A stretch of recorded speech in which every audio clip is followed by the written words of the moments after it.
Hello everyone, it's Becca from Becca Books and Bujo, and today I have a book haul for you.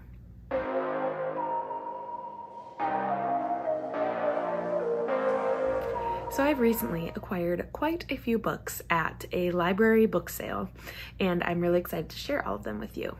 Let's just jump right in. I'll tell you the titles, tell you what they're about, and it should be fun. Okay, so the first one I got was The 7.5 Deaths of Evelyn Hardcastle by Stuart Turton. I think it's Turton. The sticker on the front. Turton. Okay, so this one, the most inventive bestseller of the year, twists together a mystery of such unexpected creativity it will leave readers guessing until the very last page. The rules of Blackheath. Evelyn Hardcastle will be murdered at 11 p.m. There are 8 days and 8 witnesses for you to inhabit. We will only let you escape once. You tell us the name of the murderer. Understood? Then let's begin. Evelyn Hardcastle will die every day until Aidan Bishop can identify her killer and break the cycle. But every time the day begins again, Aidan wakes up in the body of a different guest, and some of his hosts are more helpful than others. I have seen a lot about this one lately, and I'm really excited to pick it up. Then I got a young adult, Everything Everything by Nicola Yoon. This one says, live life in a bubble or risk everything for love. My disease is as rare as it is famous. Basically, I'm allergic to the world. I don't leave my house, have not left my house in 17 years. The only people I ever see are my mom and my nurse, Carla. But then one day, a moving truck arrives next door. I look out my window and I see him. He's tall, lean, and wearing all black t-shirt, black jeans, black sneakers, and a black knit cap that covers his hair completely. He catches me looking and stares at me. I stare right back. His name is Ollie. Maybe we can't predict the future, but we can predict some things. For example, I, Maddie, am certainly going to fall in love with Ollie. It's almost certainly going to be a disaster.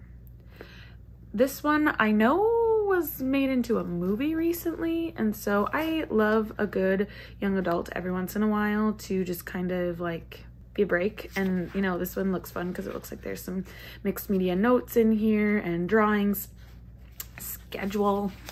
So that one should be good, and it's a really nice copy. Then another YA, I should just do all the YAs I got. Simon versus the Homo Sapiens Agenda, also known as the movie Love, Simon. This one says, 16-year-old and not so openly gay Simon Spire prefers to save his drama for the school musical. But when an email falls into the wrong hands, his secret is at risk of being thrust into the spotlight. Now Simon is actually being blackmailed. If he doesn't play wingman for class clown Martin, his sexual identity will become everyone's business. Worse, the privacy of Blue, the pen name of the boy he's been emailing with, will be jeopardized. As his email correspondence with Blue grows more flirtatious every day, Simon's junior year has suddenly gotten all kinds of complicated. Simon has to find a way to step out of his comfort zone before he's pushed out, without alienating his friends, compromising himself, or fumbling a shot at happiness with the most confusing, adorable guy he's ever met. Sounds really cute. I think I did watch the movie, but I don't remember it, and this plot doesn't ring a bell, so I'm sure I will like that one once I read it. And then the other YA I got was This Is What Happy Looks Like by Jennifer E. Smith. I hauled another one by Jennifer E. Smith very recently called The Geography of You and Me, and I don't know why it's on this shelf, because I think it's a romance, but I'm pretty sure it's supposed to be on my YA shelf. Anyway, we'll put it back there for now. And I've read another one of hers. I don't know. I can't find any of my books.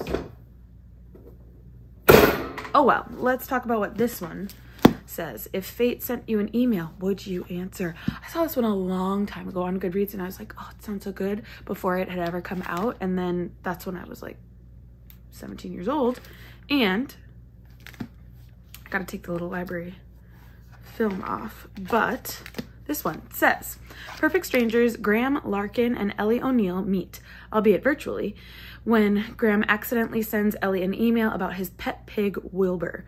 The two 17-year-olds strike up an email relationship, even though they live on opposite sides of the country and don't even know each other's first name. In a witty and unforgettable correspondence, Graham and Ellie share details about their lives, hopes, and fears, but they don't tell each other everything. Graham doesn't know the secret hidden in Ellie's family tree, and Ellie is unaware of Graham's life in the spotlight. When Graham seizes an opportunity to spend time in Ellie's tiny hometown of Henley, Maine, he takes their relationship from online to in-person. But can two people from such different worlds be together despite the odds stacked against them? Spanning one fateful summer, Jennifer E. Smith's new novel proves that life, like love, is full of unexpected connections and happy mistakes. So there we go. That is the last YA in this stack. Moving on, let's see if I can get any more commonalities. No, not that I can see. So we'll just jump to The Bookshop of Second Chances by Jackie Fraser. This one says, a woman desperate to turn a new page heads to the Scottish coast and finds herself locked in a battle of wills with an intriguingly aloof bookseller in this utterly heartwarming debut novel by Jackie Fraser. This one sounds a lot like a new book that just came out where a woman puts a bookshop in a telephone booth. Am I making this up? What does this one say? Thea Mottram is having a bad month. She's been let go from her office job with no notice. And to make matters even worse, her husband of nearly 20 years has decided to leave her for one of her friends. Bewildered and completely lost, Thea doesn't know what to do. But when she learns that a distant great uncle in Scotland has passed away, leaving her his home and a hefty antique book collection, she decides to leave Sussex for a few weeks. Escaping to a small coastal town where no one knows her seems to be exactly what she needs. Almost instantly, Thea becomes enamored with the quaint cottage, comforted by its cozy rooms and lovely but neglected garden. The locals in nearby Baldoshree are just as warm, quirky, and inviting. The only person she can't seem to win over is bookshop owner Edward Maltravers, to whom she hopes to sell her uncle's book collection. His gruff attitude, fueled by an infamous, long-standing feud with his brother, a local lord, tests Thea's patience. But bickering with Edward proves oddly refreshing and exciting, leading Thea to develop feelings she hasn't experienced in a long time. As she follows a thrilling yet terrifying impulse to stay in Scotland indefinitely, Thea realizes that her new life may quickly become just as complicated as the one she was running from. I love a book about books and people's love for books, so this one should be good. Then I saw this one a lot last year. It's called One Day in December by Josie Silver. This one I will wait to read until December, but it says 2 people, 10 chances, 1 unforgettable love story. Lori is pretty sure love at first sight doesn't exist anywhere outside of the movies. But then, through the mist on a bus window one snowy December day, she sees a man that she knows instantly is the one. Their eyes meet, there's a moment of pure magic, and then her bus drives away. Certain they're fated to find each other again, Laurie spends a year scanning every bus stop and cafe in London, hoping for another glimpse of what she trusts is true love. But she doesn't find him. Not when it matters, anyway. Instead, they reunite at a Christmas party, where her best friend, Sarah, giddily introduces her new boyfriend, Jack, the man from the bus, to Laurie. What follows for Laurie, Sarah, and Jack is 10 years of friendship, heartbreak, roads not taken, and destinies reconsidered. One Day in December is a joyous, heartwarming, and immensely moving love story, and a reminder that fate takes inexplicable turns along the route to happiness.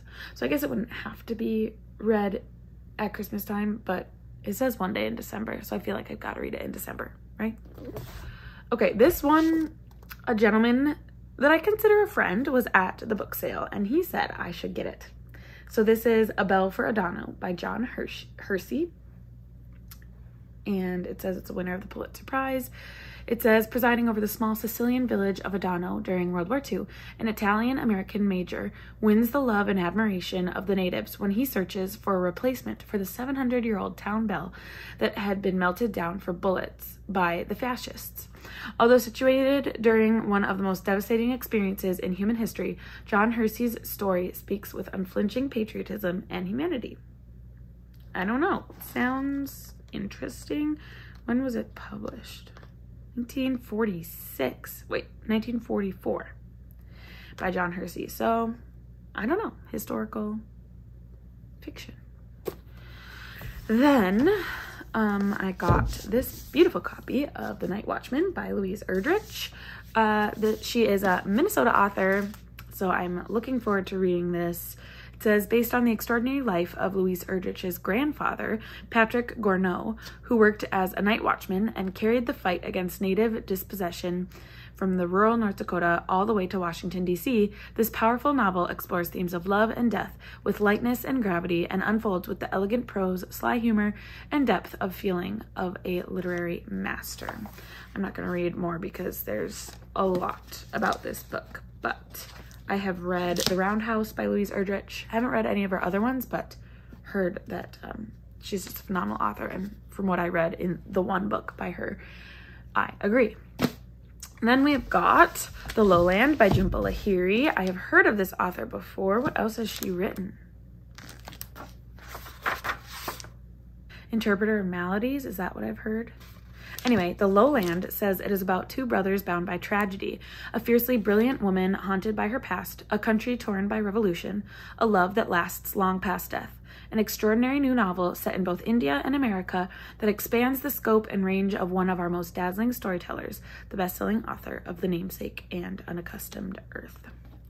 So it sounds like it's about two brothers, Subhash and Udayan, born in Calcutta, and how they grow up and that they're complete opposites.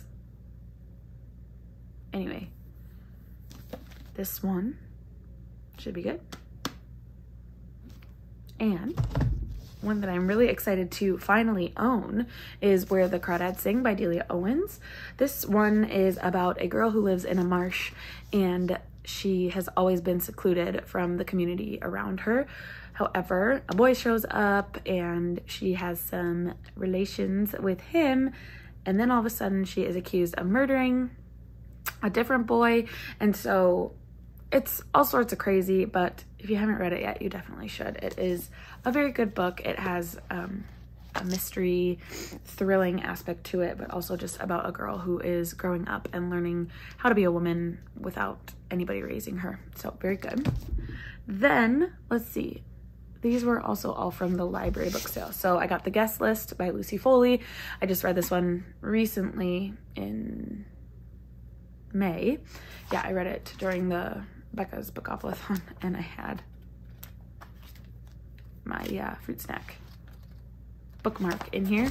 But this one is about a wedding that takes place on an island off of the Scottish coast, and someone gets murdered. You don't know who it is until the very end. It's a classic Lucy Foley, but I picked that one up. We'll probably be unhauling it at some point. Then I got The Alice Network by Kate Quinn. I love Kate Quinn. I've read The Rose Code and I've read The Huntress.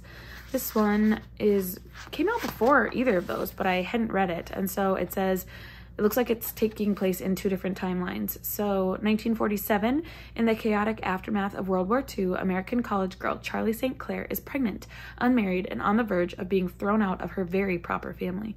She's also nursing a desperate hope that her beloved cousin Rose, who disappeared in Nazi-occupied France during the war, might still be alive. So when Charlie's parents banish her to Europe to have her little problem taken care of, Charlie breaks free and heads to London, determined to find out what happened to the cousin she loves like a sister. Then in 1915, a year into the Great War, Eve Gardiner burns to join the fight against the Germans and unexpectedly gets her chance when she's recruited to work as a spy. Sent into enemy-occupied France, she's trained by the mesmerizing Lily, codenamed Alice, the queen of spies, who manages a vast network of secret agents right under the enemy's nose. 30 years later, haunted by the betrayal that ultimately tore apart the Alice network, Eve spends her days drunk and secluded in her crumbling London house.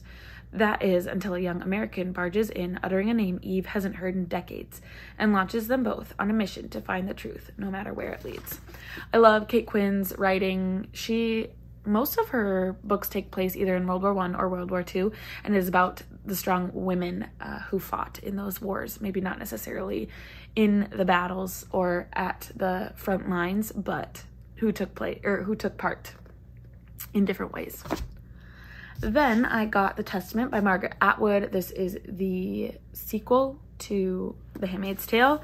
I read The Handmaid's Tale quite a while ago and have since watched the Netflix or the Hulu series, and I don't believe that this follows that whatsoever. So it'll be interesting to see a different take on what happens after The Handmaid's Tale. Excited to see what the second one holds. And I got a classic, or at least I think it's a classic. It says it's the winner of the Orange Prize, National Book Critics Circle Award finalist, and winner of the Penn Faulkner Award. This is about Kanto by Anne Patchett. I have read The Dutch House by Anne Patchett. I've read some of her nonfiction, but this one says, somewhere in South America, at the home of the country's vice president, a lavish birthday party is being held in honor of the powerful businessman, Mr. Hosokawa. Roxanne Koss, opera's most revered soprano, has mesmerized the international guests with her singing.